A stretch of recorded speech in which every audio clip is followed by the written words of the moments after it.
당신도 부활하십니다. 좋은 일이 있습니다. 아멘. 믿음대로 됩니다. 잠시 기도하겠습니다. 하나님, 부활의 아침, 우리 예수 그리스도의 부활의 소망을 가지고 우리 하나님 앞에 예배하기 위해 이렇게 주일 첫 아침에 모이게 하심을 감사합니다. 예수님의 부활처럼 우리의 잠들었던 모든 것들, 죽은 것처럼 보였던 모든 것들, 절망같이 보였던 모든 것들이 깨어나고 살아나고 변할 수 있도록 소망을 허락하여 주옵소서. 좋은 일이 있게 하여 주옵소서. 예수님의 이름으로 축복하고 간절히 기도하옵나이다. 아멘. 부활절 아침에 이렇게 남성교회 임원회 기도회로 불러주셔서 참 하나님께 감사드리고, 우리 회장님과 또 여러 임원들께, 또 우리 모든 남성교회 회원들께 감사드립니다. 부활절 특별한 날 불러주셨다고 저 혼자 긍정적으로 생각하기로 했습니다. 네, 오늘 봉독해 드린 말씀으로 최고의 조연이 되는 삶이 어떤 삶인지 말씀드리고, 또 그 삶 가운데 부활하신 예수님만 주인공으로 드러내는 삶을 어떻게 하면 살 수 있을까, 세 가지 깨달은 바 은혜를 나누고자 합니다. 여러분들이 잘 아시는 그 아카데미 시상을 했던 윤여정 씨, 또 유해진, 이정은, 오영수, 이런 여러 이름만 들어도 잘 알려진 그런 연기자들이 있는데요. 이 사람들의 공통점은 조연이라는 것이죠. 주연이 아닙니다. 주연이란 주인공이죠. 그런데 조연이라는 것은 그 주인공을 빛내는 역할을 맡은 배우를 말하는 것이죠. 그런데 그런 여러 조연들이 있지만, 특별히 지금 말씀드렸던 이름을 호명했던 그 조연들은 굉장한 뛰어난 최고의 조연으로 불리우는 사람들입니다. 그만큼 그 사람들이 나타나면 그 극이나 어떤 영화나 드라마의 분위기를 반전시키고, 오히려 주연보다 더 웃음과 즐거움과 무언가 더 긴장감을 주는 그런 배우이죠. 그런데 이런 조연의 삶과 우리 크리스찬의 삶은 굉장히 닮은 점이 있습니다. 왜냐하면 크리스찬들도 주인공으로 살아가는 사람들이 아니라 예수님을 주인공으로 빛나게 하려고 살아가는, 다시 말해 조연으로 살아가는 사람들이기 때문입니다. 갈라디아서 2장 20절에 보면, 내가 그리스도와 함께 십자가에 못 박혔나니 그런즉 이제는 내가 사는 것이 아니요 오직 내 안에 그리스도께서 사시는 것이라. 이제 내가 육체 가운데 사는 것은 나를 사랑하사 나를 위하여 자기 자신을 버리신 하나님의 아들을 믿는 믿음 안에서 사는 것이라. 믿으시면 한번 다 같이 아멘 하시면 좋겠습니다. 믿으십니까? 내가 주인공으로 살아가려고 크리스찬, 다시 말해 우리 예수 그리스도를 주님으로 모시는 것이 아니라 예수 그리스도만 주인공으로 모시기 위해 크리스천으로 살아간다는 말입니다.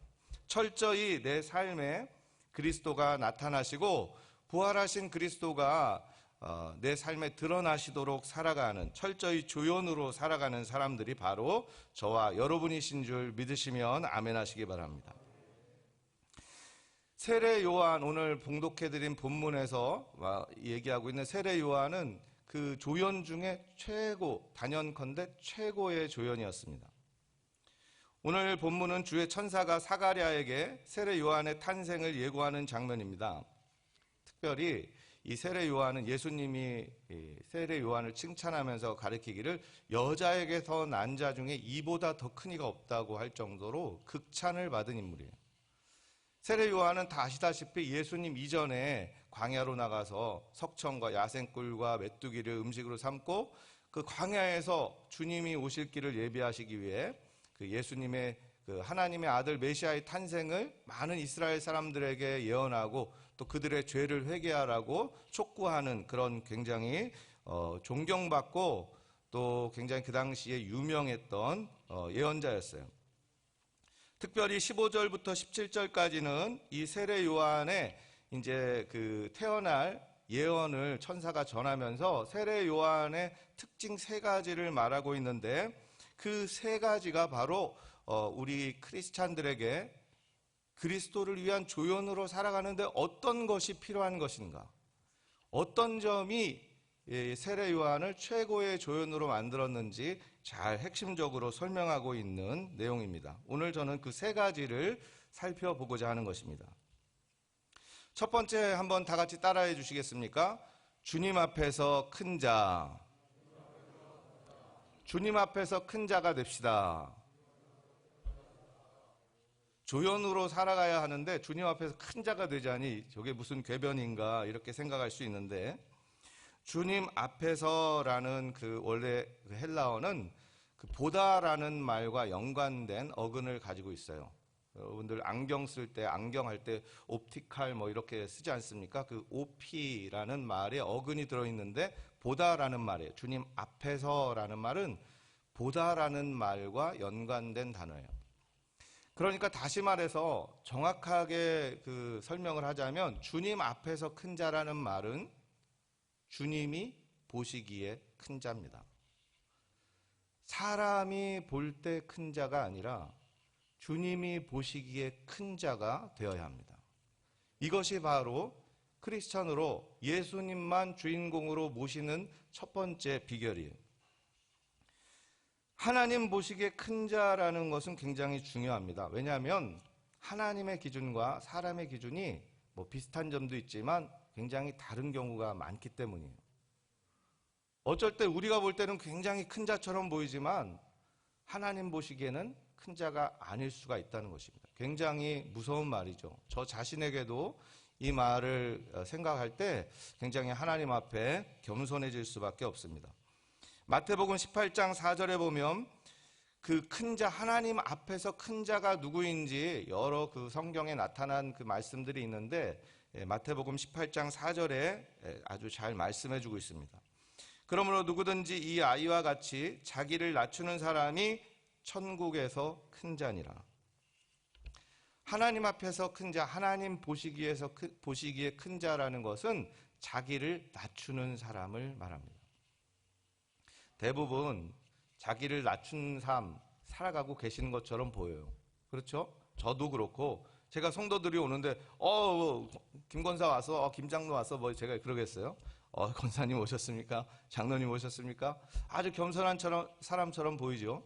여러분들도 마찬가지입니다. 하얀 이 자켓을 입고 성도들 맞이하시고 또 예배를 섬기실 때 굉장히 겸손한 모습으로 보인다는 거죠. 그런데 평상시에는 이렇게 아주 겸손하게 보이는데, 내가 겸손하지 않은, 그러니까 내 모습이 그런 겸손의 모습이 아닌 경우가 있다는 것이죠. 평상시에는 그런 그 겸손의 마음, 태도가 이제 잘 갖춰져서 아주 교만하거나 그 겸손치 못한 모습을 보일 때가 별로 없는데, 드러나는 때가 있어요. 언제 내가 그것이 드러나는가? 그것은 특별히 다른 사람에게 무시당하거나, 다른 사람에게 무례한 일을 당하거나, 무언가 화가 나거나, 이것은 틀렸다고 판단이 되거나, 무언가 내가 다른 사람에게 그런 대접을 받았을 때 그렇게 부당한 일을 당했다고 생각할 때, 바로 내 겸손의 옷은 온데간데 없어지고 하나님 앞에서 이제 본연의 교만한 모습이 나타나더라 하는 것입니다. 마음이 화가 나고, 또 남성들은 여성들과 좀 다르게 막 아파가지고 막 눈물 흘리고 그런 일은 없죠. 대부분 남성들은 막 분노하죠. 분노하고 어떻게 이럴 수가 있느냐, 이것은 틀린 것이다 하면서 막 뭔가 열이 오르락 내리락 하고 뚜껑이 열린다고 막 하고요. 그렇죠? 저만 그러는 것 같습니다. 그렇죠? 무시당하고 무례한 일을 당했을 때 화가 나지 않는 사람은 없습니다. 그런데 그리스도를 주인공으로 모시는 사람, 내가 정말 조연이라고 생각한다면 그런 상황을 이길 수 있어요. 그러지 않으라는 것이 아닙니다. 그런 상황을 만날 수밖에 없습니다. 그런데 내가 그리스도를 내 마음속에 주인으로 모신다는 의식을 가지고 살아간다면 내가 그런 상황을 이길 수 있더라라는 것이죠. 내 가장 귀한 예수님을 내 마음의 주인으로 모시고 내 자신은 끝없이 내 마음의 중심의 보좌에서 내려오기를 연습한다면 나를 무시하는 사람, 나에게 무례하게 대하는 사람, 무언가 화가 나게 하는 사람 앞에서 끝까지 내 자신을 낮추고 예수님만 드러나게 할 수 있다는 것입니다. 조선의 태조 이성계는 왕이 되기 전부터 무학대사와 인연이 깊었습니다. 태조는 왕이 된 이후에도 스트레스를 받는 일이 있거나 힘든 일이 있으면 이 무학대사를 찾아가곤 했는데요. 어느 날 태조가 오랜만에 이 무학대사와 찾아온 무학대사를 맞아서 서로 맞이해서 대화를 나누는 중에 대사에게 짓궂은 농담을 던졌다고 합니다. 스님은 꼭 돼지같이 생겼습니다. 그랬더니 무학대사가 껄껄 웃으면서 대왕께서는 부처님처럼 생겼습니다. 뭔가 이렇게 설전이 오고 가야지 재미가 있는데 그냥 그렇게 허탈하게 끝나니까 이성계가 무학대사에게 아무리 그렇게 얘기했지만 그래도 화가 날 법하신데 어떻게 그렇게 화도 안 내고 그렇게 재치 있게 대답을 하십니까? 물어봤더니 무학대사가 싹 웃으면서 그거야 부처의 눈에는 부처만 보이고 돼지 눈에는 돼지만 보이지요 라는 말을 했다고 하지요. 잘 알려진 이야기입니다. 누군가 나를 무시하고 나에게 무례한 일을 하고 내가 굉장히 그것 때문에 마음이 아픈 일이 생길 수 있는데요. 그렇다고 해도 그런 사람들 앞에 내가 반응하지 말아야 되는 것은 왜냐하면 내 마음의 주인이 그리스도이심을 믿기 때문입니다. 그리고 나에게 그렇게 하는 사람들의 대부분은 마음에 그리스도를 주인으로 모시지 않은 사람들이에요. 그러니까 그렇게 무시하는 사람들, 나를 상처 주는 사람들에게 반응하지 않고 그 사람들을 그리스도께 맡겨드리고 그 사람들이 한 말 주님 들으셨지요? 다 주님께 한 말입니다. 넘기고 나는 그 말을 받지 마시고 오로지 주님 보좌 앞에 내려가 주님의 처분을 기다리면 된다는 것이죠. 다 같이 한번 따라해 보겠습니다. 내 안에 그리스도가 계십니다. 내 주인은 그리스도이십니다. 예수님만 빛나게 하는 저와 여러분이 되시길 주님의 이름으로 축원합니다. 여기는 안 계신데 가끔 보면 다른 교회 가보면 이제 봉사자들이 성도들이 오는데 막 소리를 질러요. 그것을 보면 굉장히 옆에서 볼 때 왜 저렇게 화가 나셨을까 생각을 하죠. 가만히 살펴보면 화날만 해요. 그 통제도 잘 따르지 않고 또 막무가내이고 그런 사람들 앞에서 정말 하루 종일 봉사하시는 분들이 얼마나 스트레스가 많을까. 그런데 그럴 때마다 그것이 당연한 것 같지만 그럴 때마다 우리 예수님을 더 주인으로 모시고 예수님께 처분을 맡기시는 저와 여러분이 되시기를 주님의 이름으로 축원합니다. 두 번째입니다. 따라해 주시겠습니까? 포도주와 독한 술을 마시지 않는 자. 아까보다 목소리가 굉장히 작아지셨는데 포도주와 독주를 마시지 않는 자가 주님 앞에서 주님을 주인공으로 모시는 사람, 나를 조연으로 살아가는 사람이라는 것이죠. 그게 무슨 말이냐면 세례 요한을 가리켜 포도주와 독주를 마시지 않는 자다 이렇게 성경은 말씀하고 있는데요. 포도주와 그 독주라는 것이 이제 한글 성경에는 소주라고 돼 있어요. 그러니까 이제 어떤 분들은 나는 소주는 안 마신다. 나는 맥주는 조금 마셔도 소주는 안 마시니까 나는 주님 앞에서 겸손한 자, 세례 요한 같은 자다 이렇게 생각하실 수 있는데 소주라고 번역된 그 말이 사실은 원어로 잘 번역해 보면 맥주입니다. 네. 그러니까 포도주와 맥주를 마시지 않는 자죠. 그런데 성경에서 이 포도주와 독주가 무조건 금지되는 것은 아니었어요. 성경은 다 술을 금한다 이렇게 생각하실 수 있는데 아닙니다. 포도주와 독주는 예를 들어서 민수기에 보면 하나님께 부어드리는 제사에 사용되기도 했고요. 또 11조를 중앙 성전에다 내려고 오는 사람들이 11조를 드리고 이제 레위인들과 가족들과 함께 그렇게 그 예배를 드린 다음에 기쁨으로 그걸 나눠 마셨어요. 술을 마시고 기쁘게 예배 후에 술을 마시는 거죠. 제가 이제 독일에서 깜짝 놀란 게 개신교니까 개신교 교회를 갔는데 예배 끝난 다음에 목사님이 나와가지고 막 맥주를 따라주는 거예요, 성도들한테. 그래가지고 너희 나라는 이렇게 술을 마시면 되냐, 목사가. 그랬더니 우리나라에서는 그 개신교들은 자유로운 그 예수 안에서 자유, 이것이 굉장히 중요하기 때문에 그렇게 마시기도 한다는 거예요. 심지어 뭐 담배를 같이 목사랑 피는 그 장면도 봤어요. 그러면서 그거는 좀 도를 지나친 것 같다는 생각이 있었는데, 반대로 카톨릭이 굉장히 그 술을 금지하고 절제하고 이런 모습을 좀 제가 보았습니다. 물론 이제 카톨릭은 그 신부들이 이제 성추행이라든지 이런 것 때문에, 굉장히 아동 성추행 이런 것 때문에 문제가 많이 있지요. 이런 식으로 또 예를 들어서 예수님도 공생애 동안 사람들에게 맨날 비난을 받았는데, 뭐라고 비난을 받았냐면 먹기를 탐하고 포도주를 즐기는 사람이다. 이게 뭐냐면은 대식가에다가 술고래다, 이렇게 놀렸다는 거예요. 그러니까 예수님이 뭐 아주 근거 없는 소리는 아닐 거예요. 분명히 뭐 그렇게까지 뭐 맨날 음식을 탐하고 술에 그냥 절어서 사시는 분은 아니셨다 하더라도 그 사람들과 만나가지고 이렇게 맛있는 것도 먹고 포도주도 드시고 하는 그런 삶을 사셨던 것은 확실해 보입니다. 그러니까 다시 말해서 성경 자체에서 포도주와 이 독주를 완전히 금하는 것은 아니에요. 때에 따라서, 상황에 따라서 즐길 수 있도록 서로 그 기쁨에 동참하는 그런 수단으로 허락이 된 거예요. 그런데 왜 여기에서 세례 요한을 가리켜서 포도주와 독주를 그만 마시지 않는자라는 평가를 내렸냐면, 이 포도주와 독주가 아무리 즐거움과 풍성함을 상징하고 그 이스라엘의 삶 속에서 하나님 앞에서 살아가는 그 기쁨에 동참하는 한 가지 수단이라 할지라도, 하나님께 받은 직무와 사명을 망각하게 할 정도로 마셔서는 되는 것이 아니라는 것이에요. 하나님의 직무와 사명을 망각해서는 안 되도록 포도주와 독주를 금지하는 레위기의 조항들이 있다는 것이죠.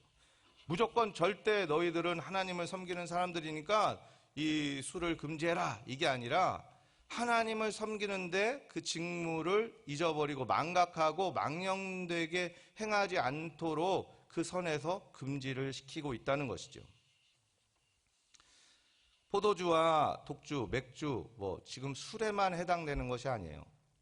여러분들이 그리스도를 주인공으로 모시고 살아가는데 여러분들 그 직무와 사명, 본분을 망각하게 하는 그 모든 것이 포도주와 독주인 것을 아셔야 됩니다. 주님을 주인공으로 모시며 살아가는 삶에 본분을 망각하게 하고 회방하고 방해하는 것들이 있다면 그것이 포도주와 독주이고, 그것을 여러분들이 금해야 된다는 것이에요.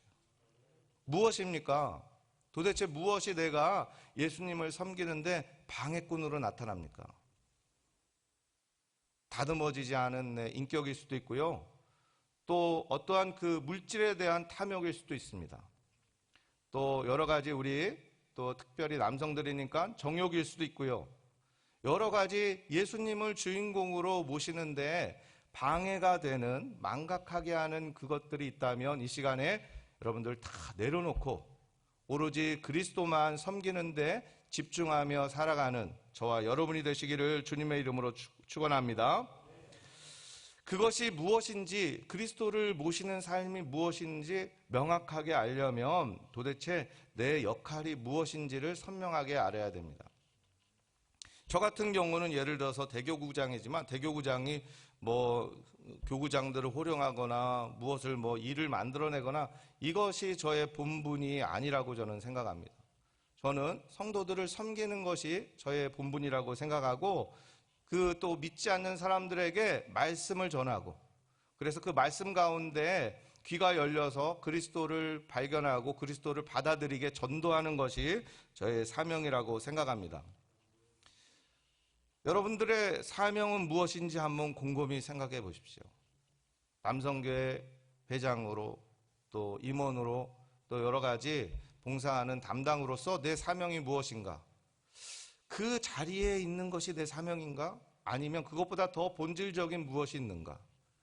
여러분들 그 본질적인 사명을 깨닫고 그것에 방해되는 모든 것들을 이제부터 절제하고 그것보다 오히려 더 예수님 앞으로 나가 본분을 그 사명을 감당하는 일에 집중하는 저와 여러분이 되시기를 주님으로 축원합니다. 축원합니다. 마지막입니다. 제가 몇 분까지 해야 되는지 몰라가지고 제가 저한테 주신 그 문서를 보니까 김영건 목사 설교 6시 50분부터 7시 10분 이렇게 돼 있더라고요. 근데 10분에 찬양이 끝나더라고요. 그래서 이거 내 설교가 언제까지인가 이렇게 궁금했는데 그냥 하겠습니다. 네, 너무 지나치다 싶으면 회장님 끊어주십시오. 다 같이 한번 따라하겠습니다. 조연이 될 수 있는 마지막 비결, 세례 요한을 가장 큰 자, 가장 위대한 조연으로 만들었던 세 가지 비결, 세 번째 비결은 성령으로 충만한 자. 한번 따라해 주시겠습니까? 성령으로 충만한 자. 성령으로 충만한 자. 네, 처음에 하나님 앞에 큰 자, 두 번째 포도주와 독주를 마시지 않는 자, 세 번째 성령으로 충만한 자. 세례 요한을 가리켜 오늘 말씀은 모태로부터 성령의 충만함을 받은 사람이라고 말합니다. 모태로부터 성령의 충만을 받았다. 이 모태로부터라는 말 때문에 굉장히 세례 요한을 위대한 사람으로 보고 우리는 상대도 안 되는 사람이다. 어떻게 어머니 뱃속에 들어있을 때부터 성령의 충만을 받느냐. 우리는 세상에서 다 그냥 주님 멀리 살다가 주님 떠나 살다가 하나님 특별한 은혜로 이제서야 와가지고 하나님 앞에 은혜 받고 성령의 충만을 받았는데 나랑은 비교가 안 되는 사람이구나 이렇게 생각할 수 있는데 이 말씀 때문에 세례 요한을 우리와 다른 무언가 특별한 사람 이 정도로 생각해서는 안 됩니다. 왜냐하면 세례 요한을 가리켜서 모태로부터 성령이 충만하다라고 말하는 누가의 신학적인 의도가 있기 때문에 그래요. 왜 그 말을 했냐면 누가는 예수님보다 세례 요한이 작은 자라는 것을 특별히 표현하기 위해서 그 말을 사용한 것입니다. 예수님은 모태로부터 성령이 충만한 자가 아니라 뭐라고 그럼 누가가 설명합니까? 성령으로 잉태된 자. 그러니까 예수님은 성령으로 잉태되신 분인데 그것과 비교할 수 없이 그냥 어머니 뱃속에서 성령을 받은 자라는 거예요. 물론 그냥 평범한 범인들보다는 뭔가 특별함을 지적을 하고 있는 것이긴 하지만 그럼에도 누가의 가장 중요한 포인트는 예수 그리스도보다 작은 자라는 것을 표현하고 있는 거예요. 예수님은 성령으로 잉태되신 분인데 세례 요한은 그냥 뱃속에서 어머니 뱃속에서 성령의 충만을 입은 자라는 것이죠. 예수 그리스도를 모시는 조연의 삶은 무엇보다 성령의 충만을 입어야 합니다. 왜냐하면 성령을 받지 않고 성령을 모시지 않고 예수님을 주인으로 모시기 어렵기 때문이죠. 로마서 8장 9절 이하를 보면 만일 너희 속에 하나님의 영이 거하시면 너희가 육신에 있지 아니하고 영에 있나니 누군지 그리스도의 영이 없으면 그리스도의 사람이 아니라. 또 성령은 그리스도가 누구인지 우리에게 가르쳐 주시는 분이에요. 그렇기 때문에 성령 없이 그리스도를 주인으로 모실 수가 없습니다. 요한복음 15장 26절에 보면 내가 아버지께로부터 너희에게 보낼 보혜사 곧 아버지께로부터 나오시는 진리의 성령이 오실 때에 그가 나를 증언하실 것이요. 성령의 충만을 받은 사람, 받는 사람, 또 그 충만을 노력하는 사람이야말로 예수 그리스도를 주인으로 모시기 위해 살아가는 사람이라고 할 수 있습니다.